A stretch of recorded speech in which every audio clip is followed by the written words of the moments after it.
amigas, amigos, boa tarde. Sejam especialmente bem-vindos, bem-vindas à live habitualmente quinzenal, aos domingos, da Rede Nordeste Espírita. É uma rede que congrega as 9 federativas espíritas da região Nordeste: Alagoas, Sergipe, Bahia, Maranhão, Ceará, Piauí, Rio Grande do Norte, Pernambuco e Paraíba. Todos nós que fazemos o movimento espírita na região Nordeste do país, temos imensa alegria de apresentar quinzenalmente este programa, sempre às 17 horas, hoje, excepcionalmente, às 17h10. Nosso convidado explicará brevemente a razão. E o programa, ele é esse formato descontraído mesmo, em que temos um convidado, uma convidada, e tecemos algumas perguntas em relação ao tema. Hoje teremos um tema bastante importante para todos nós espíritas e também pessoas que estamos encarnadas nesse momento evolutivo da Terra. Os aspectos jurídico e espírita do aborto. Nosso convidado é uma pessoa abalizada para falar do tema, mas antes que possamos trazê-lo aqui à tela para dividir essa tarefa conosco, nós vamos fazer o nosso quadro de curiosidade.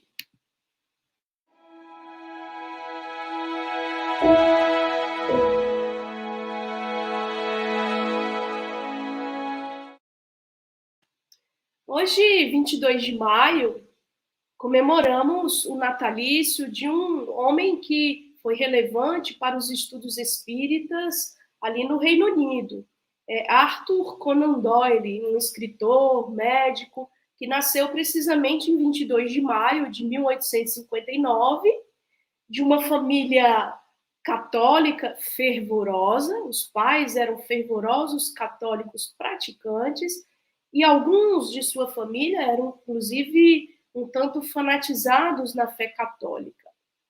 A mãe dele, com quem ele tinha grande afinidade, dava conselhos muito sábios, como, por exemplo, para que ele agisse sem temor ante os fortes e com humildade perante os fracos. Também dizia-lhe ela que usasse uma camisa de flanela sempre por debaixo da roupa, certamente, suponho, para proteger do frio, e não acreditasse em quem lhe falasse sobre as penas e castigos eternos. Curioso é que, certa feita, ele que estudou em colégio jesuíta, ouviu a pregação de um padre irlandês que dizia que quem não era católico iria para o inferno. A partir daí, a sua fé no catolicismo foi arrefecendo até que ele conheceu o espiritismo. Ele é o criador daquele personagem Sherlock Holmes, que todos nós conhecemos. Escreveu alguns livros publicados pela FEB, por exemplo, A Nova Revelação, e também este livro aqui, A História do Espiritualismo, porque as noções espíritas em países de língua inglesa eram chamadas de espiritualismo moderno. Tanto é que este livro foi publicado anteriormente pela editora Pensamento com o nome História do Espiritismo.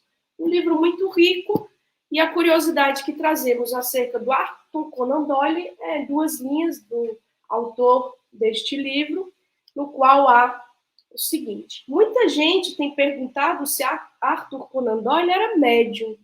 Acreditamos que sim. A realidade foi um confrade espírita que fez um artigo para Reformador, uma breve biografia do Conan Doyle, na introdução deste livro, que é do próprio Conan Doyle. E aí ele diz: acreditamos que sim. Ele mesmo, aliás, respondendo a leitores que se interessavam por mais contos sobre Sherlock Holmes, respondeu várias vezes: só posso escrever o que me chega do além. Então é assim que nós vamos saudar o nosso convidado de hoje, né? Trazer aqui à tela o Alonso Filho, que vai falar a gente sobre o aborto. Antes que possamos entrar mesmo no bate-papo, Deixa eu ver se tem algum internauta aqui, ó. Temos a Vera Fátima, de Vitória, Pernambuco. Temos o pessoal carinhoso da TV Secal, lá em Santa Catarina, na capital, Florianópolis. Temos a Socorro Reis. O internauta pode fazer a sua questão, a sua pergunta, porque esse programa é interativo. A participação é muito bem-vinda. Antes que possamos passar a palavra para o Alonso saudar vocês, eu vou rapidamente falar um pouquinho dele. Alonso Filho é palestrante, poeta, escritor, cantor, compositor, pintor e exerce o cargo de juiz do trabalho em Alagoas. É casado, pai de 4 filhos e avô de 3 netos. Aprendeu de forma autodidática a tocar violão, teclado e cavaquinho. Olha que interessante. Gosta de compor músicas, o que faz quase que semanalmente. Já possui mais de 50 composições, inclusive com registro musical no Clube dos Compositores do Brasil. Parabéns! Usa suas músicas para colaborar na construção de um mundo com mais amor e harmonia.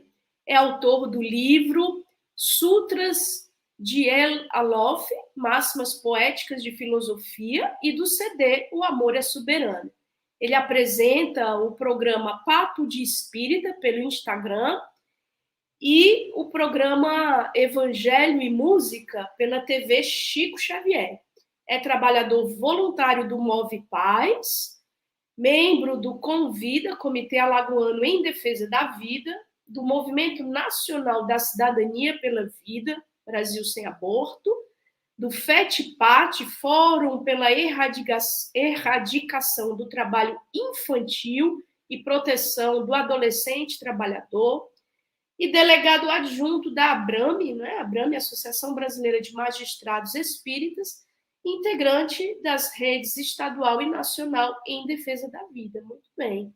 É pós-graduado em Direito Processual pela UFAL, Universidade Federal de Alagoas, e Direito Constitucional do Trabalho pela UFBA, Universidade Federal da Bahia. Possui um curso em Programação Neurolinguística, e aqui tem as redes sociais dele que nós vamos compartilhar aí no chat para quem desejar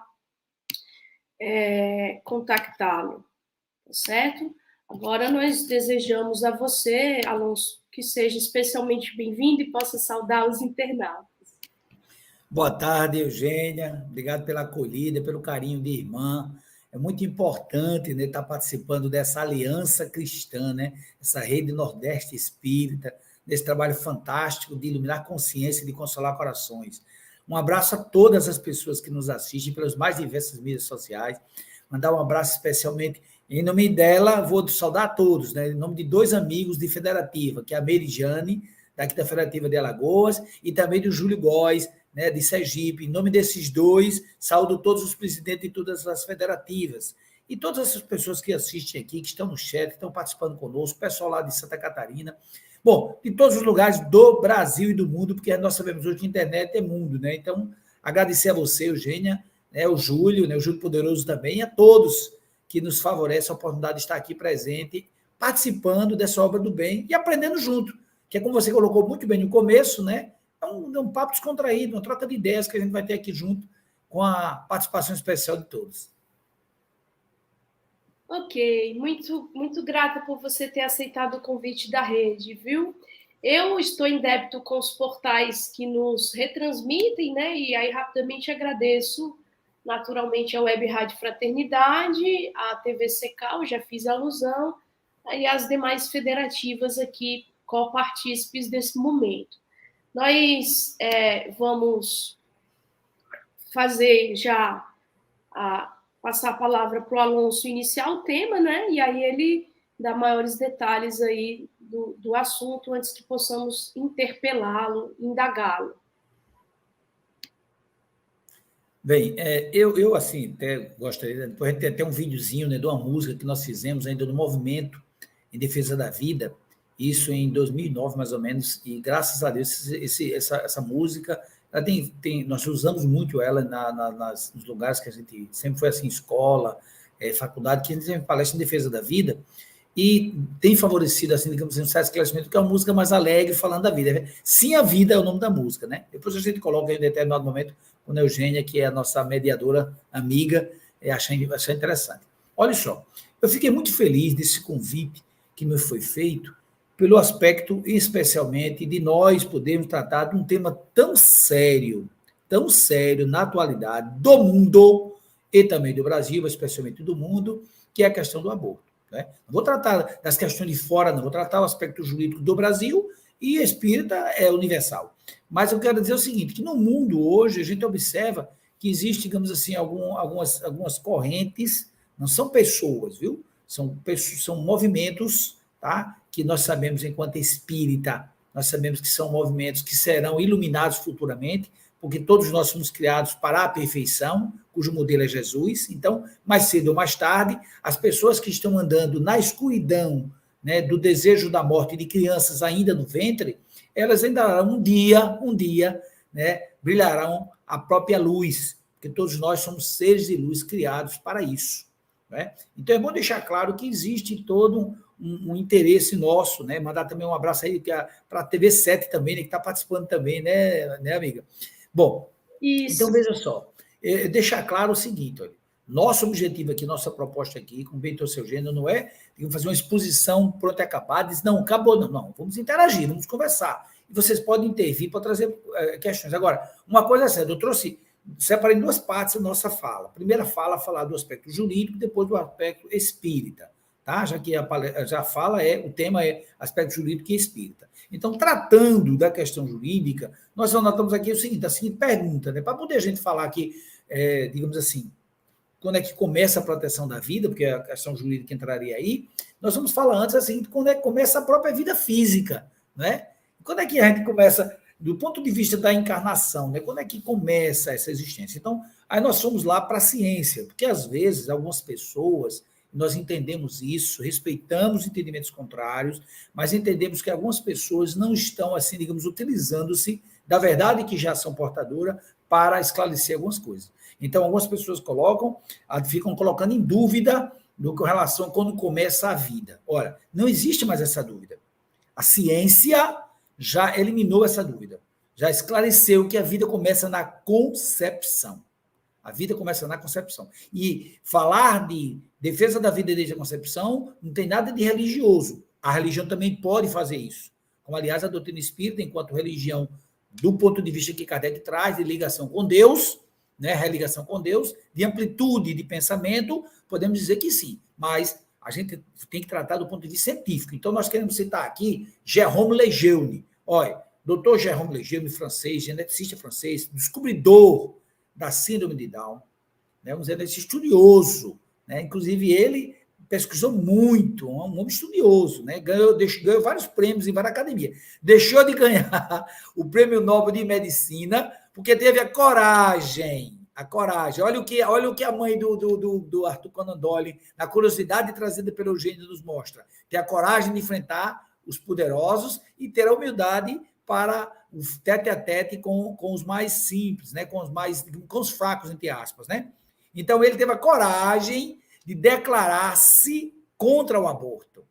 Olha, enfrentou a ONU, né? Porque a ONU, que é a Organização Mundial da Saúde, Organização das Nações Unidas, que lá onde tem a Organização Mundial da Saúde, infelizmente, no seu comando, né, tem direcionamento, muitas vezes, contrário à vida. A gente vai falar daqui a pouco sobre isso, mas tem posicionamento. Ela tem um grande papel de união da coletividade, a Organização das Nações Unidas, ótimo, né? A Organização Mundial da Saúde, ótimo, ou seja, tudo em prol do coletivo. No entanto, tem alguns posicionamentos que estão contrário à vida, contrário, inclusive, à verdade, né? Porque a verdade, como diz Jesus, liberta. Nós precisamos estar claro isso. Então, o Jérôme Lejeune enfrentou, né, praticamente a ONU, né, e a Organização Mundial da Saúde, disse que era contrário ao aborto. E, por conta disso, não ganhou, segundo o site que eu pesquisei, o Prêmio Nobel de Medicina, mesmo sendo merecedor. Mas o Nobel dele de Medicina está lá em cima com Deus, que é o mais importante. E ele dizia o seguinte, se um óvulo, estou lendo de aspas, viu? Se um óvulo fecundado não é por si só um ser humano, ele não poderia tornar-se um, pois nada é acrescentado a ele. Olha que coisa inteligente. Um óvulo fecundado pelo espermatozoide, se ele não já é humano, ele não pode se tornar, porque nada mais é acrescentado. A partir dali existe a duplicação, é o que ele diz. Logo que os 23 cromossomos paternos, trazidos pelo espermatozoide, e os 23 cromossomos maternos, trazidos pelo óvulo, se unem, toda a informação necessária e suficiente para a constituição genética de um novo ser humano se encontra reunida. Então, aí ele já, digamos assim, fechou a questão. É científico isso. E aí ele conclui dizendo, é a terceira frase que eu queria trazer dele, o fato de que a criança se desenvolve em seguida, durante 9 meses, no seio de sua mãe, em nada modifica a sua condição humana. Ou seja, minha gente, cientificamente, segundo um cientista fantástico, que eu faço assim para ele, reverência, a vida começa na concepção. A vida começa na concepção. Outros dois, eu estou trazendo dados científicos para você pesquisar aí, no Google, quando você quiser. Outros dois embriologistas, no livro Biologia Clínica, Moore e Pessold, dizem o zigoto e o embrião inicial são organismos vivos, organismos humanos vivos, nos quais já estão fixadas todas as bases do indivíduo adulto. Sendo assim, não é possível interromper algum ponto do contínuo, zigoto, embrião, feto, criança, adulto, idoso, sem causar danos irreversíveis ao bem maior que a própria vida. Então, a ciência oficial do elemento material, nós sabemos, né? Elemento espiritual, elemento material, Deus na cabeça da trindade. Então, essa trindade que a doutrina espírita mostra, eu estou materialmente aqui, você está materialmente também aí, mas nós somos seres espirituais. Como diria Teilhard de Chardin, seres espirituais com vivências corporais. Então, nós, cientificamente, do ponto de vista da ciência, já está esclarecido. A vida começa na concepção. Assim como a vida de uma tartaruga começa quando a tartaruga ali é gerada. Não é depois, não. Pode falar, minha amiga Eugênia. Não, e também, né, Alonso, do ponto de vista da ciência mesmo, sem entrar os aspectos espirituais ainda e os jurídicos que você trará, a mãe, ao optar por razões diversas, inúmeras, a esse ato do aborto intencional, induzido por ela mesma, ela também está lesando a vida dela, não é? Ela está pondo em risco a própria vida, também pondo em risco a sua possibilidade de gestar uma criança futuramente, porque por alguma razão ela pode pensar que o aborto é a saída para a situação delicada que ela experimenta, mas muitas vezes não leva em conta que é um risco para ela própria, porque é algo invasivo, algo que é feito com extremo descuidado e muitas vezes perfura o útero, destrói a possibilidade futura dela vir a gerar, caso ela futuramente queira gerar um filho. Isso só do ponto de vista científico, carnal, sem contar os inúmeros problemas que ela pode enfrentar do ponto de vista espiritual, não é? Olha como é interessante, você veja só, a participação dos espíritos na polaridade feminina é sempre bem-vinda, né? A Eugênia trouxe um aspecto importantíssimo para falar. Em primeiro lugar, eu quero deixar claro que nós, né, espíritas, eu acredito em geral, o Estatuto de Espírito, e eu particularmente enquanto espírita, não em um momento nenhum condeno qualquer mulher que abortou ou que tem intenção de abortar. Em nenhum momento, porque senão eu estaria contrário a um ditame cristão que diz, não julgueis, para não ser julgado. Com a medida que medir, será medido. Não é isso. Nós estamos falando do comportamento em si, não da pessoa. A gente analisa o comportamento. Então, o comportamento de matar uma criança no útero é um comportamento grave, tá? Independentemente de quem é comigo. É claro que boa parte das mulheres que fazem isso, primeiro, não sabem o que estão fazendo, não tem consciência mesmo da gravidade. Um desses casos, a Eugênia já falou agora, né, da gravidade que está sendo para ela, do que pode gerar para ela do ponto de vista físico, psicológico, e a gente tem todo um contexto que a gente pode falar. Eu até anotei alguns dados ali, efeitos que podem ter espirituais, psicológicos, depois vou citar aqui. Mas só para adiantar que a Eugênia trouxe muito bem, olha só, não existe, eu estou afirmando, viu? Não existe aborto seguro. Não existe aborto seguro. Todo aborto, seja em clínica especializada ou não, corre o risco, porque é uma intervenção cirúrgica, e toda intervenção cirúrgica traz risco de vida a quem está executando. Não existe aborto seguro. Em primeiro lugar, vou deixar claro isso.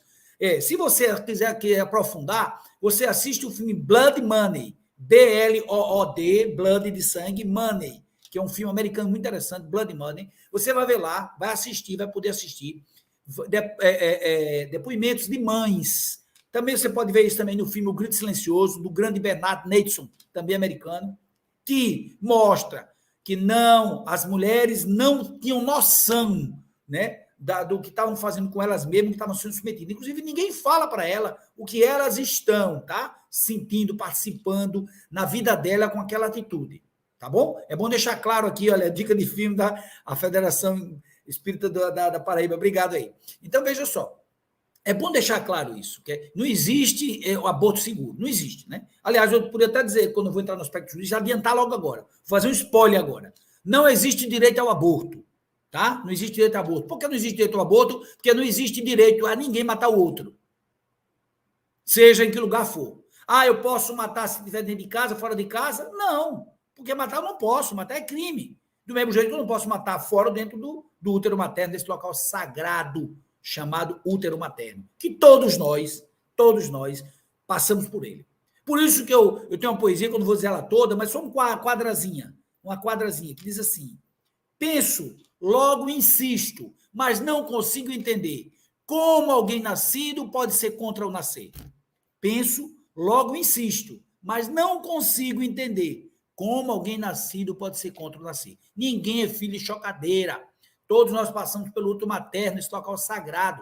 Então, as mulheres, na sua grande maioria, que se envolvem com essa problemática, muitas vezes não têm a informação necessária, não sabem a gravidade do que está acontecendo. E isso, inclusive, que a nossa querida amiga Eugênia trouxe, que pode o útero ser perfurado, pode se tornar estéril, pode trazer consequências graves para a própria vida. E pode morrer. Muitas, inclusive, morrem. Agora, é claro que as pessoas interessadas em defender essa forma cruel de eliminação do ser humano, que é o aborto, ela não diz, não fala. Tá? A gente, inclusive, percebe que, às vezes, quando a gente fala de aborto, eu vou fazer palestra sobre vida, e no final, você vai ver, inclusive, no vídeo que ela vai botar depois, que é a música que nós fizemos, eu, por sugestão, viu? Sugestão de um amigo, tá?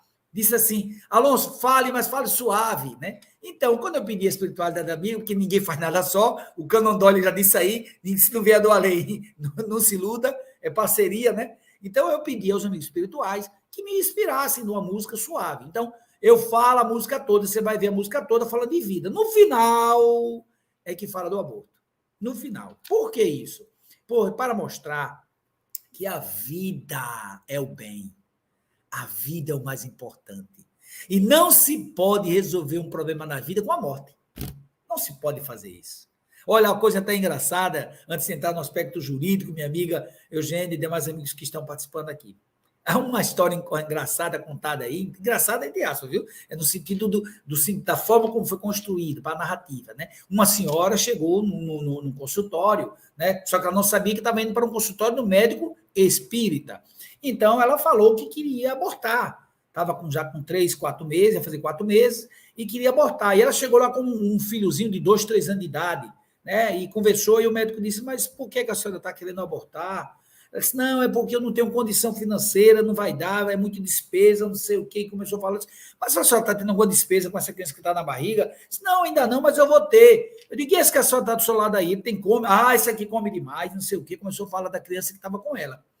Ela dele disse: a senhora, me diga uma coisa, não é mais lógico que a senhora quer economizar, só a gente matar esse pequenininho aí de 2, 3 anos e deixar esse que vai gerar, porque isso aí que está com 4 meses, daqui a 5 meses que vai nascer, depois é que a senhora vai começar a gastar, porque a senhora vai passar 6 meses amamentando, então, digamos, aproximadamente daqui a 1 ano que a senhora vai ter despesa com esse que está na barriga. Vamos eliminar esse pequenininho daí? Não, pelo amor de Deus, meu filho, minha criança, não sei o que, é o mesmo que está no seu útero. Mais tarde a senhora vai pegar ele no colo, vai abraçar, vai dar carinho, vai ficar tão feliz com ele no colo. A senhora está com problema financeiro, é problema de enxoval, a clínica doa o seu enxoval. A senhora está com problema financeiro de manutenção, venha para cá, a gente tem um grupo de amigos aqui que reúne para pagar, para ajudar a senhora mensalmente, para a senhora manter a criança. Mas não queira eliminar, não. Resumindo, um médico consciente da própria função, que a medicina é para salvar vidas, não para eliminar, tá? Foi lá e botou o ponto no Z. Olha, A criança é uma criança. Jerome Lejeune já disse, o ser humano é um ser humano, desde a concepção. Estando no útero ou fora do útero, é uma criança. Tanto isso é verdade, aí já entrando aqui, né, a partir de que momento, você pode interromper a qualquer momento, viu, Eugênia? A partir de que momento? Nós já vimos a partir do momento que a vida começa, que é na concepção. Mas a partir de que momento é que a vida deve ser protegida? Aí varia. De concepção, de locais, de país, de legislação, varia. Mas nós vamos ver, começar por uma geral. Começar um geralzão assim, trazendo a Declaração Universal dos Direitos Humanos, que foi a declaração publicada em 10 de dezembro de 1958, quando a Assembleia Geral das Nações Unidas adotou essa declaração. Lá no seu artigo 3º está dito: todo ser humano tem direito à vida. Aí depois fala liberdade, segurança pessoal, direito à vida. Qual é a vida? Aquela que começa na concepção. Então, todos têm direito. Mais adiante, já no outro documento mais próximo da gente aqui, Convenção Americana sobre Direitos Humanos, também chamado Pacto de São José da Costa Rica, e é um pacto que tem vigência no país, nosso país, tanto é que o STF, Supremo Tribunal Federal, já usou isso para outras questões que quis, como é o caso do depositário infiel, quem quiser pesquise, tá? Então, é algo que a Corte Suprema já acolheu, e lá nesse pacto, que é de 1969, ele diz assim: toda pessoa tem direito que se respeite sua vida.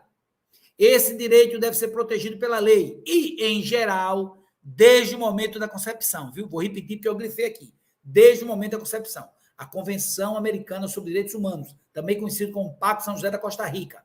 Agora, o que aconteceu com o Brasil? Olha só, esse pacto é de 1969. O Brasil só ratificou em 1992, para você anotar e quiser pesquisar. Decreto 678, de 6 de novembro de 1992. Foi quando o Brasil ratificou, ou seja, passou a inserir no ordenamento jurídico brasileiro, fazer parte das nossas normas jurídicas, normas legais, da nosso arcabouço legal, foi a partir de 1992. 4 anos depois da Constituição Federal de 1988. O que é que vale dizer, meus irmãos? Que não poderia estar lá no escrito, expresso, escrito, né, colocado no texto da Constituição Federal, mas se insere. Por isso que quando na nossa Constituição Federal, onde se diz, no artigo 5º principalmente, todos são iguais perante a lei, sem distinção de qualquer natureza, e vai é longo, pesquise lá o caput do artigo, a cabeça do artigo do 5º, ele diz assim: direito à inviolabilidade do direito à vida, desde a concepção. Que a vida aqui é desde a concepção, que fala a ciência e que fala lá o Pacto de São José da Costa Rica, que o Brasil ratificou e está valendo no Brasil. Tanto esse pacto vale no Brasil que o STF já usou, como eu falei, para outras coisas. Então, no Brasil, ainda tem algo mais forte ainda. Nós temos lá o artigo 60 da Constituição, parágrafo 4º, que diz assim: não será objeto de deliberação a proposta de emenda tendente a abolir os direitos e garantias individuais. Ou seja, qualquer emenda, qualquer modificação da Constituição que queira modificar direitos e garantias individuais, e a vida é o primeiro deles, não pode ser nem deliberado. Então, essas emendas apresentadas, que queiram apresentar para mudar a Constituição, já não podem. Então, qual é a estratégia dos nossos irmãos ainda abortistas? Veja que eu não estou falando irmão abortista. Eu estou falando ainda abortista. Porque Jesus disse: conhecereis a verdade os libertará. No tempo certo de cada um, até quem é abortista atualmente, mais cedo ou mais tarde vai chegar e vai dizer: meu Deus, que besteira que eu fiz. Quando chegar lá no mundo espiritual, dizer: mas rapaz, você vai ter que voltar para ser pró-vida. Bom, mas você poderia fazer, pode interromper.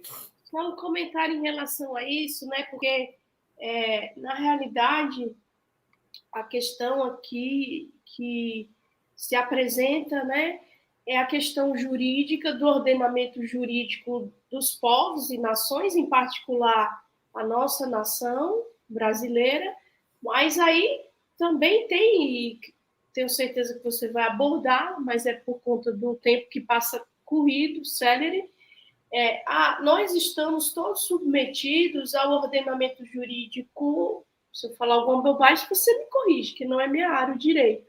O ordenamento jurídico magno da nossa nação, que é a Constituição. Estamos também todos submetidos, agora, enquanto criaturas divinais, todos, dentro e fora do Brasil, submetidos a um ordenamento das leis divinais que regem a todos nós, independente da nacionalidade, independente até mesmo de estarmos no planeta Terra. Porque há uma, eu ia dizer jurisprudência, mas não sei se é o termo adequado, há um conjunto de leis que vigem no universo. Independente de nós conhecermos essas leis, aceitarmos essas leis ou não, elas vigoram e todos estamos submetidos a essas leis universais e divinais. E essa lei, ela pode não alcançar na presente encarnação alguns de nós que violamos-las, mas ela sempre vai nos alcançar. E aí, essa eu acho que é uma questão intrincada, porque aqueles encarnados que eventualmente defendam, não o aborto, porque não creio que ninguém de sã consciência defenda o ato do aborto, mas sim a descriminalização do aborto, né? Não que seja um crime o aborto, aí talvez dê pano para muita manga. Essas pessoas, elas não têm noção da corresponsabilidade que assumem, ainda que não venham a praticar o aborto de fato, mas defender uma ideia que pode redundar num mal social muito grave, muito grande. E um mal espiritual também, né? Podia já enveredar um pouco para esse aspecto espiritual, mas por uma questão de tempo, Alonso. Tá bom, eu posso. Mas só queria, antes de tudo, queria dizer o seguinte: aborto é crime, sim. O aborto é crime. Está previsto no Código Penal 124, tá? Artigo 104, abortar é crime. É crime. E mesmo os abortos, que é para esclarecimento, mesmo o aborto que é permitido, entre aspas, viu? Que é, digamos assim, não punido, né? Porque o Código Penal usa bem linguagem, não deixa de ser crime, não. Vou repetir: aborto é crime. Agora, deixa de ser punido em duas situações: quando corre risco de morte da mãe, que é o chamado aborto necessário, ou de estupro. Na legislação brasileira, o Código Penal é esse. Ninguém vem falar de aborto para anencefalo, não, porque é uma decisão inconstitucional do STF, tá? É uma decisão contrária à Constituição Federal. Foi uma decisão equivocada, com todo respeito à Suprema Corte, respeito à Suprema Corte, uma decisão inconstitucional. Do mesmo jeito que lá nos Estados Unidos foi feita a legislação que, inclusive, a Suprema Corte atual está querendo modificar aquela lei, aquela jurisprudência criada que operou como lei. Então, só para concluir, Eugênio, sobre isso, deixar claro o seguinte: o aborto é crime. Agora, deixa de ser punível nessas duas situações. Nessa outra situação do anencefalo, não existe lei, e a lei é do Congresso Nacional. O STF não pode legislar, tá? A legislação é prevista pelo Código Penal. O Código Penal que pode modificar é o Congresso Nacional. Então, voltando agora ao aspecto jurídico, como você, espiritual, como você falou, só queria deixar claro o seguinte, por exemplo, assim, que a legislação brasileira, graças a Deus, a legislação brasileira era pró-vida, assim como a sua população. Pesquisa feita pelo IBOP, em 2018, 80% da população é pró-vida. E você disse assim: não acredito que ninguém tenha consciência da minha consciência. Olha, algumas pessoas defendem sim, Eugênio, o aborto.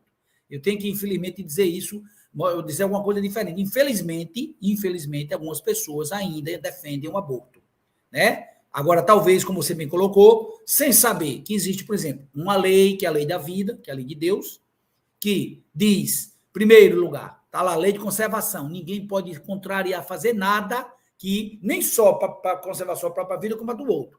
Kardec, quando pergunta no Livro dos Espíritos, a questão dos 880, qual o primeiro direito, os Espíritos dizem: o de viver. E ninguém pode fazer nada que comprometa a vida das pessoas. Então, já é um aspecto que é importante ficar atento. Existe uma lei universal, que é a lei da vida, tá? E não da morte. E existem, digamos, o retorno para todos nós, que Jesus já tinha dito, a cada um segundo as suas obras. E a gente sabe que a volta, claro, lógico, que Deus, que nos ama, que educa, ele nos dá a oportunidade da gente se corrigir. Como é o caso de Bernardo Neidson, que era, por exemplo, abortista, quando percebeu o besteira que estava fazendo, modificou e passou a ser pró-vida. O mesmo caso dessa mulher que deu início a essa liberação dos Estados Unidos do aborto, que, olha, holocausto, viu? Lá nos Estados Unidos, viu? Mais de 60 milhões de americanos morreram por conta da liberação do aborto. É algo grave que as pessoas não comentam. Quem aqui defenderia, por exemplo, as posturas do Hitler? Ninguém. E por que vai defender essa postura tão grave que é de morte? E eu fico feliz que a Rede Nordeste Espírita esteja falando sobre esse tema. Eu sei que todas as federações, inclusive a Federação Espírita Brasileira, tem inclusive cadernos em defesa da vida contra o aborto. Mas a gente precisa falar mais disso, conversar mais disso, entendeu? Começar a tratar um pouco mais dessa questão, sabe? De falar de, poxa, não deve ser dessa forma, pode ser diferente. Eu particularmente acredito, tá bom? Que ninguém pode dizer é assim ou assado, ninguém pode julgar ninguém, tá bom? Agora, uma coisa é certa, a vida deve ser defendida. Depois que foi concebida, ela tem que ser protegida. A legislação brasileira é provida. O Código Civil ressalva os direitos do nascituro desde a concepção. O Estatuto da Criança e do Adolescente diz que as políticas públicas devem visar o nascimento. O Estatuto do Nascituro, que dá para ser aprovado, que foi, inclusive, do grande Luiz Bassuma, né, que era do PP, imagina. Eu conheci o Luiz Bassuma pessoalmente. Ele veio para cá, nós temos questão de trazer com a OAB. Chama, vamos lá, vamos fazer com ele, Luiz Heleno, uma turma boa, defensores da vida. Então, veja, deixando claro isso, a defesa da vida não é ideológica, não é filosófica, não. A defesa da vida é de todos. O espírita não é de direita nem de esquerda, o espírito é do alto. Na verdade, o espírito é do alto. E nós voltaremos para Deus no tempo certo. Então, o que é que eu quero deixar claro? O seguinte: abortar, meus irmãos e minhas irmãs, é uma opção excepcional que a doutrina espírita acolhe aquela que corre o risco de morte da mãe. Por quê? A mãe já está formada, se está para morrer, e o bebê não, o bebê volta. Ela não tinha intenção de matar, é diferente. Aquele corpo físico que estava sendo gestado, que já tem o espírito vinculado, pode ser eliminado naquele momento, porque não tem jeito, mas ele pode voltar. E aí não existe, sabe? Aquilo que a própria Eugênia falou muito bem aí, né? Aqueles aspectos espirituais. Por exemplo, quem aborta voluntariamente, viu? Não involuntário, não aborto espontâneo, não. Voluntariamente, não aborto necessário, que é o que para não morrer a mãe e o filho prevalecer. Nesses casos, tá certo? Não existe, por exemplo, assim, caso geral, né? Que o espírito evoluído não vai ficar com raiva de ter sido abortado. Ele vai até perdoar e auxiliar aquele que ainda está tão atrasado. Mas um espírito ainda na evolução, no meu nível, por exemplo, eu voltaria para homicidiar ainda. Oh, como é que você impediu de eu ter essa existência? Eu estava tão programado aqui, a minha relação aqui, ó. Eu ia fazer isso, e você impediu. Então, veja, hoje nós podemos dizer que no nosso conhecimento espiritual, tá? Não há como você, hoje, enxergar diferente, tá? Do que nós somos espíritos imortais, com experiências corporais, e nós necessitamos reencarnar. Jesus, no diálogo com Nicodemos, um grande doutor da lei, Jesus disse para ele: não tem como ver o reino de Deus, não tem como estar o reino de Deus implantado em si, que ele já está em nós, mas não tem como você aflorar esse reino se não for nascendo de novo. Porque você sabe que, do mesmo jeito que numa escola, ninguém entra no primeiro período, na primeira série, já sai formado, ninguém entra no primeiro período da faculdade, já recebe o grau de doutor, nós precisamos passar por várias séries. A mesma coisa é a encarnação. A reencarnação é um processo pedagógico necessário para a nossa evolução.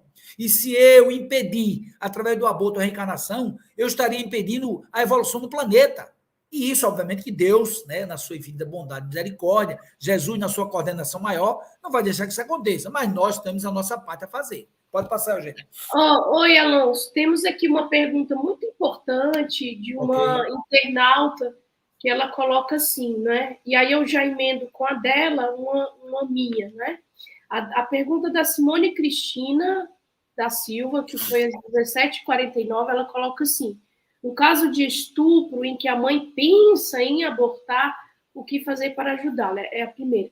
A que eu somo a essa é a seguinte: como nós, espiritualistas, que sabemos, espíritas em particular, que sabemos das consequências nocivas, tanto para o espírito da mãe, quanto para o espírito que já estava, digamos, aspas, de malas prontas para que encarnar, no caso do aborto, né, que de fato é um crime, como nós podemos persuadir aquele que não abraça a crença nossa na imortalidade da alma, na reencarnação, esses aspectos que nós entendemos com tanta clareza, com tanta lucidez, que pode vir a ser um problema muito grave, tanto para a mãe e o pai também, né? Porque nós costumamos culpabilizar apenas a mãe, mas deixamos de fora aquele que coparticipou da gravidez, mas que muitas vezes induz a mulher a prática nociva, perniciosa e criminosa do aborto, não é? Inclusive, alguns dos argumentos dos defensores, e que fique claro aqui que eu não defendo, né, obviamente não defendo aborto, mas nós precisamos nos munir de argumentos a fim de persuadir, convencer uma parcela da sociedade que defende a descriminalização. Porque se nós que cremos somos incapazes de persuadir e convencer, como será, né? Então, nós que defendemos a vida e defendemos, somos contra o aborto, precisamos ter a lucidez de argumentar e contra-argumentar. Um dos argumentos que estas pessoas se utilizam para descriminalizar é exatamente esse, porque quando quem é punido, no caso da execução do aborto, e volto a dizer, se eu falar alguma bobagem, você me corrige, porque não sou da área jurídica, mas algumas pessoas dizem que o crime alcança a mãe e nunca o pai. Então, a mãe muitas vezes é induzida pelo pai da criança, até chantageando e ameaçando que vai abandonar, e aquece a sugestão do pai de cometer esse crime do aborto, e a lei que coloca o aborto como crime não pune o pai, mas pune a mãe. Então, fale um pouquinho sobre isso, por favor. Bom, velho, é muito bom, pena que o tempo é curto, né? Mas repare só, vamos ser rápido. Olha só, vou falar rápido aqui, bem rápido. Em primeiro lugar, com relação à questão do estupro, né? Eu posso falar isso depois. Já que você falou desse tema, eu vou pegar logo daí de você falou, para já que você está mais atual. Porque o da Cristina, da Simone Cristina, eu já está escrito aqui, eu não vou esquecer. Aí eu leio daqui a pouco. Vamos lá para esse caso que você falou. Olha só, primeiro, se você observar no Código Penal brasileiro, especialmente no brasileiro, mas pode ver no mundo, poder pesquisar também, o que acontece? A omissão também é crime. A omissão também é crime. O que é omissão? É aquela atitude, né, de que sem aquela atitude o resultado não aconteceria. Então, se o promotor público, o Ministério Público Estadual, que é o autor da ação penal, ele quiser, ele inclui o pai, sim. Ele inclui o pai, sim, tá? Tem elementos para isso, porque se ele foi omisso, claro, tem que provar. Se ele foi omisso e a mulher houve essa necessidade de abortar, tá? Ele pode ser punido também, pode ser incluído, lógico, porque a gravidez é dos dois, apenas um é quem gesta, mas é dos dois. Agora, vamos lá para o segundo caso. O caso do estupro. Eu estava numa faculdade fazendo uma palestra uma vez, e a pessoa falou disso, não sei o quê, e se fosse sua filha, cara, eu digo, olha, eu lutaria contra minhas próprias imperfeições para prevalecer o que eu creio, sei que é verdade. Eu lutaria para que tivesse o filho. Aí uma mulher levantou a mão assim, posso falar? Eu digo, pode. Ela começou a falar, disse, eu tinha 17 anos quando fui estuprada. Falei para o meu namorado me abandonou, disse que não queria nem me ver, que se vire, aborte, faz o que você quiser. Bom, corri para casa para o apoio do meu pai. Meu pai disse, se você não abortar, eu boto você para fora. Fui para fora. Foi o que eu fiz. Fui para casa da tia. A tia disse, não, você não vai abortar não, fique tranquila, eu lhe apoio. Ou seja, a tia acolheu. Então, uma mulher que quer abortar não quer crítica. Que crítica coisa nenhuma. A mulher quer acolhimento, como qualquer ser humano em dificuldade, não quer crítica. Vai, acolhe a pessoa. Acolhe, deixa ela ponderar, deixa examinar, o que é que você ia fazer. Bom, resumindo, essa mulher teve um bebê, depois se casou e não deu certo, separou, e quem apoiou ela, estava inclusive do lado dela na faculdade, quando eu estava fazendo palestra, levanta aí, minha filha, uma galegona bonita levantou e disse assim, eu estou com a minha mãe, mesmo nas maiores dificuldades, eu como mãe. Quer dizer, a pessoa que apoiou ela, durante inclusive a dificuldade que ela teve no segundo casamento, que o namorado não quis ela, quem foi? A filha, que ela queria, que os outros queriam que ela abortasse, que eram parceiras agora, estavam estudando juntas. Ou seja, o que a mulher precisa nesse momento de dificuldade e desafio é acolhimento, não é crítica. Agora, o estupro é crime hediondo. É um crime que não cabe nem... inclusive, tem que ser cumprido em regime fechado. O estuprador tem que ser preso, punido, com todos os direitos que ele tiver de defesa. Processado. tem que ir para a cadeia mesmo, tá? Não emite nem fiança. Então, é um crime que cabe até 10 anos. E, por ser hediondo, o juiz pode até punir mais, dependendo da situação dele. Então, o estuprador deve ser punido, sim. Agora, você punir o estuprador é uma coisa, mas você vai punir a vítima, que é a mulher, por isso que o Código Penal brasileiro libera, não estou aí que concordo, mas o Código Penal libera, e punir a criança, imagine, você pune, né? Não pune, não alcançou o estuprador, aí tudo bem, liberou a mãe, coitada, naquele momento ela foi vítima de violência. A mulher precisa de todo o acolhimento, todo o respeito. Aí vou punir quem? Quem não tem nada a ver diretamente com isso, que é a criança que ia nascer. Ora, sabe o que você pode fazer? O que o Estatuto do Nascituro está prevendo, projeto de lei desde 2007. Desde 2007. Se a memória não me falha, é o projeto de lei 478 de 2007. O que é que ele prevê? O que é que ele prevê? O Estatuto está lá atrás. O que é que ele prevê? Que dê para adoção. Tem tanta gente querendo crianças sem conseguir gestação, vá para a gestação. Mas se eu quero manter, você vai ter uma ajuda estatal. Lá prevê o estatuto, não sei se modificar agora, previa um salário mínimo até completar 18 anos. E, obviamente, o Estado, juiz, o Estado governo, poderá depois ir atrás deste que foi, tá? O autor, para ele ressarcir o Estado o recurso que foi gasto. Claro que pode. Existe mecanismo para isso. Inclusive, há ideias, e eu até concordo com isso, que aquele que fez o estuprador, ele podia, inclusive, a criança ser um órfão oficial, não botar nem o nome dele, porque ele não merece essa característica de pai. Se for do ponto de vista só legal. Do ponto de vista espiritual, não. Aí você teria que analisar toda uma abordagem. Meu Deus, o que é que pode fazer para acolher essa pessoa, para ela se transformar e não fazer mais? Tá?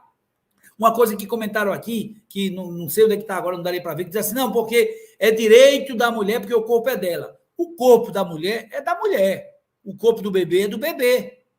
Existe, inclusive, a necessidade de um diálogo bioquímico entre a mãe e o bebê para ele não ser injetado para fora com um corpo estranho. É só ler um pouco de biologia. Esse argumento falacioso de que é meu corpo, eu faço o que eu quero, meu corpo, minhas regras, minha gente, isso não se sustenta nem por si só. Porque primeiro, é meu corpo, eu vou vender esse braço, quem quer, vou botar no Instagram, pode? Claro que não. Então, nem o seu próprio corpo você dispõe integralmente, inclusive do corpo que não é seu. O corpo do bebê é do bebê. Você não quer, dê para adoção. Coloca à disposição. Por isso a necessidade de aprovação do Estatuto Nascituro, que diz que o nascituro é o ser humano concebido, ainda não nascido. Concebido, ainda não nascido. Então, meus irmãos, esse é um tema que demanda muita coisa para se conversar, para se discutir. O tempo é curto, infelizmente, é uma live maravilhosa. Eu peço desculpa se não puder gozar tudo por causa do tempo aí, a Eugênia que vai coordenar, mas uma coisa é certa, meus irmãos. Olha. Ainda tem uns 10 minutinhos. Tem ainda, pronto. Podemos claro, seus esclarecimentos. Podemos mudar de raciocínio.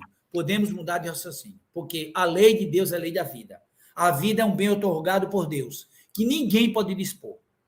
E, por exemplo, uma coisa que eu quero esclarecer aqui. Olha que argumento falacioso, as pessoas repetem, nem para analisar. Vou falar de alguns argumentos. Primeiro, interrupção da gravidez. Ou então, pior, interrupção terapêutica da gravidez. Primeiro, interrupção é coisa que para e continua. Por exemplo, a Eugênia me interrompeu e depois me passou de volta a palavra, então eu continuo. Interrupção é quando o processo para e continua. Quando você aborta, volta à gravidez? Não, então não é interrupção, não. É extinção da gravidez. Não tem nada de interrupção. É um termo técnico indevidamente usado. Ele é até paradoxal com ele mesmo. Terapêutico. Terapêutico é tratamento, é cura. Essa cura é para quem? Para a mulher que pode ter esterilidade, que pode ter problemas psicológicos, que pode, inclusive, ficar com tendência agressiva e até suicida, ou para o bebê que foi eliminado da vida. Terapêutico para quem? Mas no caso naquele caso que o Livro dos Espíritos, o único caso que o Livro dos Espíritos aceita, que é quando há o risco de vida da mãe, parece-me que é adotada essa terminologia de aborto terapêutico, não pelos espíritos, mas por pessoas que já escreveram sobre o abortamento numa publicação da FEB, esse livro aqui, ó. Pronto, veja lá, vamos utilizar o termo. Eu já li esse livro, inclusive me permita, se quiser, depois a gente pode fazer uma análise com calma. Muito bom, mas tem algumas incorreções do ponto de vista jurídico, a gente precisa analisar isso. Eu já li esse livro, tá? Muito bom, mas tem algumas coisas que precisa se atualizar. Mas vamos lá. Mas é muito bom esse livro. Vamos lá. Usando o termo que você falou, aborto terapêutico. Você não está dizendo interrupção terapêutica da gravidez. Aborto terapêutico, porque o abortamento é o não nascer, e nesse caso é terapêutico porque é para a mãe. Então não está errado usar o termo aborto terapêutico nos casos em que é extinta a gravidez, que ela acaba, não volta, é extinta, para que não morra a mãe. Tudo bem, então aborto terapêutico. Eu gosto de chamar aborto necessário, como diz o Código Penal, mas aborto terapêutico não está errado. Agora, ninguém vem com essa conversinha de dizer interrupção terapêutica. Não é interrupção, porque não volta. Interrupção quando você para e continua. Não continua coisa nenhuma. É como, por exemplo, desencarnei. Foi interrupção da minha encarnação? Não, morri. Extingui a minha vida física. Não vou voltar agora, não vou estar em outro corpo. Então, algumas coisas. Uma outra coisa que eu gosto sempre também de esclarecer, quando diz assim, não, porque o aborto é um direito reprodutivo da mulher. Ora, reproduzir é produzir de novo. Onde é que mataram uma criança na barriga está produzindo alguma coisa? Ou reproduzindo? É um direito reprodutivo sexual? Coisa nenhuma. O aborto nunca é e nunca será um direito. Mesmo que as legislações venham, alguma legislação venha a liberar, a descriminalizar, como algumas outras já entraram nesse equívoco, que mais cedo ou mais tarde vão ter que voltar atrás. No futuro, Deus dará oportunidade para voltar atrás. Não existe esse direito ao aborto, direito reprodutivo, coisa nenhuma. Agora, a mulher tem direito a dispor da sua própria vida, lógico, das suas opções sexuais, lógico, das suas orientações, lógico. Deve ficar com quem quer, lógico. Não quer ter grávida, não quer ter bebê? Não tenha. Prevenção é o método, não aborto. Prevenção. Estamos falando para situações normais, né? Estou falando de estupro, não. Prevenção é o método, tá? Segundo, o que é que nós vamos fazer? Planejamento familiar. E educação, minha gente. Prevenção, planejamento familiar, educação é a solução. O aborto nunca será uma solução para coisa nenhuma, a menos, nesse caso, também destacado pela Eugênia, e aí eu assino embaixo, que é o que a doutrina espírita acolhe, nesse caso específico. Fora isso, minha gente, o aborto... Olha, minha gente, eu sou sincero a vocês, daqui a 100 anos, a gente vai estar num programa lá no futuro, a Eugênia novamente como mediadora, né? ou dizendo assim, olha, há 100 anos atrás, a gente está aqui guardado nos arquivos, minha gente, a gente falava que aborto é no dia, pode abortar, porque não sei... Ele não vai acreditar, como a gente não acredita que foi feito o que foi feito com os nossos irmãos judeus, né? Pelo Hitler. Né? Diga aí.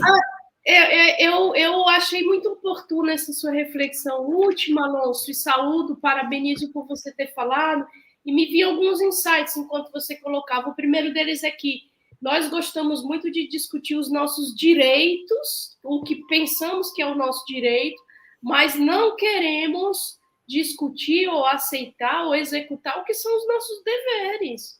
Como você coloca, o corpo é meu, tenho direito. Não, então previna-se, porque isso é um dever. Previna-se e não tenha filho, né? Porque aí só isso. É um mal muito menor.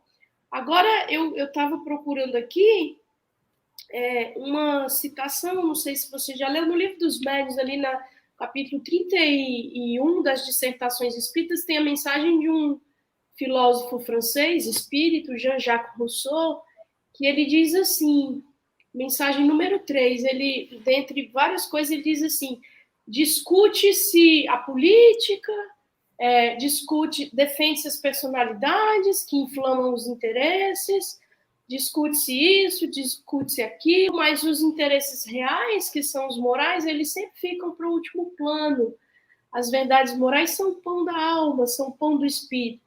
Quando nós nos ocuparmos de uma educação que moralize, não no sentido do falso moralismo, mas no sentido de adequar a nossa postura à ética divina e humana de respeito à vida, de respeito ao outro, de respeito a tudo, nós vamos evitar muito dos nossos problemas, porque é como você disse, né? A legislação humana, ela, em algum tempo, ela sancionou certas práticas que hoje são abomináveis. A escravatura, por exemplo, para citar um exemplo recente, achava-se comum e até recomendável certas práticas com nossos irmãos pretos, né, negros, e hoje são terríveis, ninguém aceita de sã consciência nada disso, né? Então, eu acho que a gente vai avançar bastante quando a gente acolher a nossa fraternidade humana e respeitar toda e qualquer vida. Também a vida que nos abriga do planeta, né, Gaia, porque estamos destruindo não só uns aos outros, nós, mas o planeta também. Destruindo o nosso útero. Útero maior que a Gaia, que a Terra. Preservação do meio ambiente, preservação da Terra, preservação das pessoas, como um todo. Olha, só uma coisa que você tratou, acho que o que você falou assim embaixo, eu concordo com você, com o Rousseau, plenamente. Olha, Kardec já falava isso, nosso desenvolvimento intelectual avança muito, o moral vai a reboque devagarzinho, mas a gente vai chegar lá, tá? Vai chegar lá porque o mundo tem governo, o universo tem governo, Deus governa o universo, Jesus governa a Terra, e nós sabemos que mais cedo ou mais tarde, no tempo certo, nós começaremos a nos educar moralmente, e moral no sentido que Kardec traz, moral, aprender a distinguir o bem e o mal, isso é moral. Então, quando eu escolho fazer o certo, fazer o bem, cumprindo o meu dever, eu estou tendo um comportamento moral. Isso aí não é negócio de repressão, religião, não. Isso aí, essa viés aí, você já excluiu muito bem na sua fala. Então, o que é que nós precisamos fazer atualmente? Respeito ao ser humano. Respeito à dignidade do ser humano, respeito a todo ser humano. Agora, inclusive o que está por nascer. A mãe, que precisa de todo apoio, não de crítica, não de julgamento. Em nenhum momento, se você encontrar alguém, alguma mulher que queira abortar, você nem eu, tem o direito de julgar e condenar. Tem, no máximo, fazer o que a Eugênia colocou muito bem, argumentar para que ela não faça aquilo, que ela ache outra solução. Por que a solução tem que ser a última? Porque a última solução tem que ser a morte. Então, não é solução. Que, inclusive, será muito traumática para ela mesma, né? Para ela. Olha, uma psicóloga amiga minha me deu uma dica uma vez assim, só olha, no caso do estupro, por exemplo, o ideal é que a mulher seja apoiada para que ela não aborte, nem que ela não quiser, que ela doe, porque senão ela vai sair da posição de vítima, psicologicamente falando, para a posição de algoz, mesmo que ela não perceba. Inconscientemente, ela vai sair da posição de vítima, que foi vítima de uma violência, que deve ser respeitada, que deve processar o estuprador, ela vai sair para a posição de algoz. Mentalmente, a posição é outra. Mentalmente, a posição é outra. Conscientemente, não, mas inconscientemente ela vai começar a perceber que ela agrediu a vida. E mulher tem que fazer assim para a mulher. Mãe, 2 vezes. Respeito, acima de tudo, e amor. Ei, Alonso, muito bom conversar com você. A gente vai encerrar com o vídeo da sua canção, tá? E esperamos poder contar com você outras vezes. De fato, é um assunto vasto, rico. Tivemos outros comentários aqui de internautas, né? Também falando sobre a responsabilidade dos jovens que fazem sexo deslocadamente, motivados apenas pelo ato sexual em si, sem nenhum compromisso, o quão isso é grave, o quão isso pode, né, desmantelar a vida de pessoas ainda no início da encarnação, deles próprios. Mas, enfim, nós não temos mais tempo, e aí nós te agradecemos e vamos concluir com o vídeo Deixa eu só dizer uma coisa, me permita, gratidão por tudo, mas, acima de tudo, lembrar o seguinte, o aborto não é método anticonceptivo. Existe camisinha, existe outros métodos. Imagina, de jeito nenhum, que é praticado depois da concepção, né?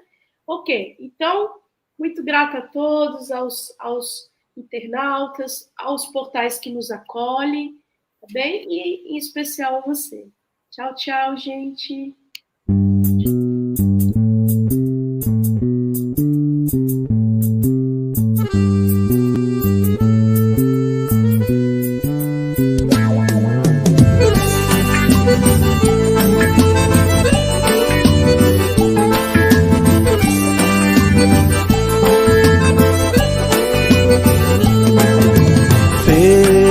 Feliz é quem diz sim à vida.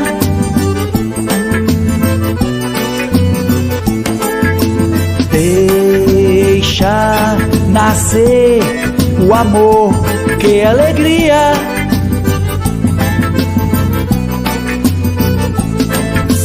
Na nada supera o sorriso de uma criança.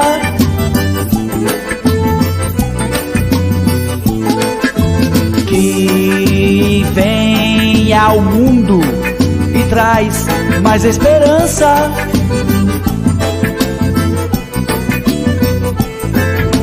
De se ter dias melhores e viver de bem com a vida, com mais amor e união, para dizer a porto não, e sim a vida. Sim a vida. Sim a vida. Sim a vida.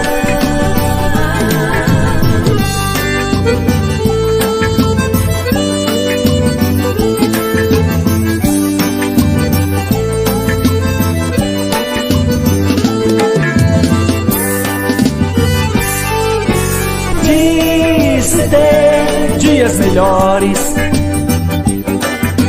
e viver de bem com a vida, com mais amor e união, para dizer a porto não, e sim a vida. Sim a vida. Sim a vida.